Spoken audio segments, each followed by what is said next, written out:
Hey, Mr. Swenson. Hi, Gail. How are you? I'm doing great. Good to see you this morning. It's good to see you too. It is in the AM, isn't it? Yeah, it's pretty early. It's coffee time. It is coffee time. What are we here to talk about? We're here to talk about the Baratza Preciso. Drum roll, please. Yes. So we didn't have a crew review on this yet, and so we thought we should go through it. Yeah. I think some people would like to talk about the differences between this machine and the Virtuoso. Let's get him in here then he can talk to us. Exactly. Come in and we'll show you. Yeah. No, so this is a Preciso. We have an 8-ounce bean hopper. And we have some, this is kind of how you control your macro adjustments, if you will. It goes from 0 to 40. Exactly. And let's take the bean hopper off. Ooh. All the way, there we go. Boy, you are really living on the edge. Exactly. There's a rubber... There's our bean hopper gasket. It's a gasket to keep the beans from going down inside of the machine. And then this is how the top burr comes out. And what are they? Stainless steel conical burrs. 44? 44 millimeters. I think you told me earlier. Yep. Exactly. So, I love how easy that was too. Just for us to get all the way down to the burrs, that can be a little harder on other machines to do. I mean, there's a red dot on the top here, and that red dot corresponds with a little notch in here. You just put it back in. If you don't get it in right, though, it's not pretty. I've seen people have them upside down on a different grinder, upside down and wedged in there. They had to take a hammer to it. How fine was that grind? Yeah, right. Okay, help me out here. So there's the guide. Yeah, there's 2 notches. You can't put it in wrong. Yeah, and there we go. And it won't work unless this is in, because there's a as this goes around, it activates a little micro switch, so you can't cut your fingers off. There we go. Oh, that's a nice feature. Okay, so some of the main differences between this machine, the Preciso, and the Virtuoso is the micro adjustment ability right here in the front. So you should have a little bit more control with this machine in terms of your actual coarseness. So you by test, I guess you set this one up here. This is the pointer right here. Exactly. And then if you get it on a particular setting, now you can dial it in within that setting? Exactly. That's exactly what you can do. If like, let's say you're in the macro settings and you're going between 2 settings adjacent to one another, and you're not really liking that, your Give it grind. a little tweak. Exactly. Then you can refer to the micro settings here. And I think I counted earlier 11 settings. Yeah. So 11 spots you can choose from. So essentially, your adjustment with this machine, you have a lot more, ability than with the Virtuoso. A little more latitude. And then you also have this nice porta holder. That comes with it? Yes, it does. It comes with this machine, but does not come with the Virtuoso. It fits on the Virtuoso. You can always buy it new, but it just goes right in there. And then you can take your portafilter and place it right in there. I think that one will actually just sit. I think depending on the style of portafilter you have, it might not just sit there by itself. That's the Sylvia. Yep, that's the Sylvia. Let's see another one. This is the Rocket. Just barely slips in there. There's a tab in the front. It holds that one too. There's a tab in the front. Here, I'll show you. Let's take it back out. And what's happening is this tab is holding the front end of the portafilter. So you kind of go in and leave it, and you're good to go. Yeah. But you kind of need the machine to hold the weight of the portafilter. Doink. Doink. Let's see. And then we have our Escasso portafilter. Yeah, there you go. And what I noticed on this is when you take this out, this can be adjusted up and down. There's several holes here, so to accommodate your portafilter. Exactly. But it looks like where we've got it set right now, it'll take 3 very different portafilters. Exactly. At least these are somewhat alike, but this is different. Exactly. These 2 portafilters are drastically different. Timer on the side. Yep.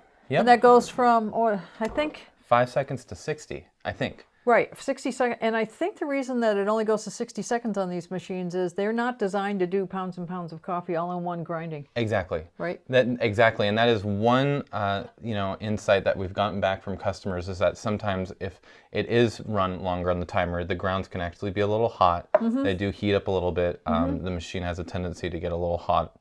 It's designed to be used for a minute. Exactly. And we've always known that here at Seattle Coffee Gear. Stainless steel burrs do have a tendency of heating up. A little bit. Yeah, exactly, compared to ceramic ones. Yep. If you do overheat it, there's a thermo switch or fuse, I guess they call it in there, that in the old machines, it would pop and you'd have to have it replaced. Oh, wow. Physically, it would burn out. That'd be the end of it. Oh, wow. These, if you let it cool down, it resets itself. Oh, cool. Mm-hmm. I didn't even know that. Little tidbit. I usually say the technical stuff. I'm sorry, I'll take it back. I tell you what, let's go backwards and you can now repeat what I just said. Good, I like it. Yeah. Okay, so what are we going to test? I think we should go as fine as we can on this. Yep. And then we'll go as fine as we can on the Virtuoso. Yeah, and compare the beans, And the grinds. Yeah, and see what the grind's like Yeah. and see what the differences are. Let's do it. Okay. Let's see if there is a difference, Let me get because this that's why you're buying this one. Exactly. Now my gut is, before we do this test, is that this machine would be really good for someone at home that's kind of doing different types of espresso. You know, if you're really wanting to experiment with espresso and your grind with the espresso in particular, this would be a great machine to do that with. Oh yeah, because you got so many settings. So Exactly. the finest is which way, Brendan? Ooh, good question. Probably this way. Yeah, but we should what we should do is start grinding, Yep. and I'll go all the way to the left. Okay, let's dump that because we don't want that as a comparison. You're right. Exactly. Here, I think I found something to put it in even. Perfect. Instead of just going like that like I usually do. Nice job, Gail. You ready? Ready. And this will be our plate.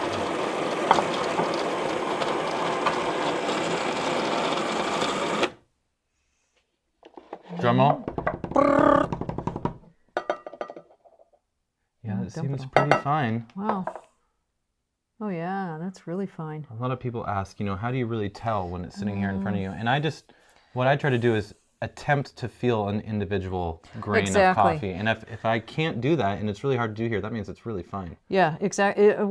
It goes more toward talc. Yeah, exactly. And then less of a granular feel. Exactly. And there's still a little bit of granular there, but very, very slight. That's really good. It's almost more like a powder. Let's get, oh, stop. Stop. Shh. Not yet. Gail. Not yet. Okay, I'm going to put this on the finest setting, which is already there. Perfect. Let's grind some on it. Same beans. You already got a grounds bin there? Yep. Perfect. Sure. Sure. Sure. Now my guess is with this, we'll be able to feel some actual grains. Will it be espresso grind? Probably. Oh, I don't want that off. I want this off. Oh yeah. It will be espresso grind for some machines, not all machines. Yeah, it might be espresso grind with a pressurized portafilter maybe, but this is. Oh yeah, it's more granular. Exactly. Not a lot, but enough to make a difference if you're trying to get something that really is fine-tuned. Exactly. Oh yeah, feel that now. I mean, it definitely is different. Totally. Yep.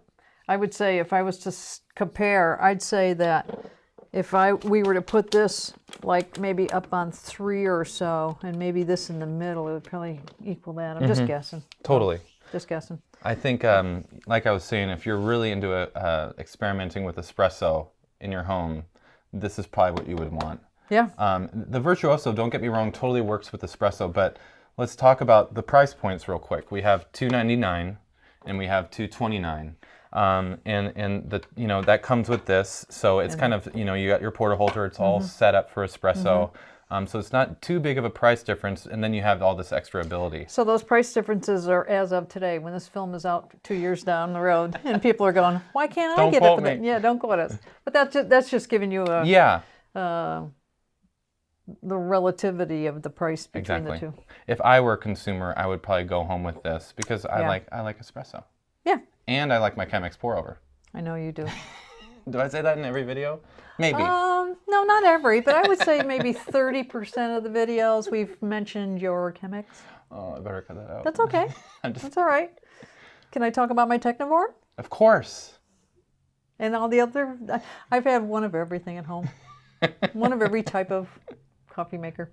The life of a coffee lover. Yeah, there you go. Exactly. Well, again, thank you, Brendan. Thank you, Gail. Always good to get the stats on the latest stuff and kind of compare things so people can make educated decisions. Totally, totally. Any questions? Where are they going to find us? SeattleCoffeeGear.com? Yeah, I think so. All right. Thanks, folks. Thanks.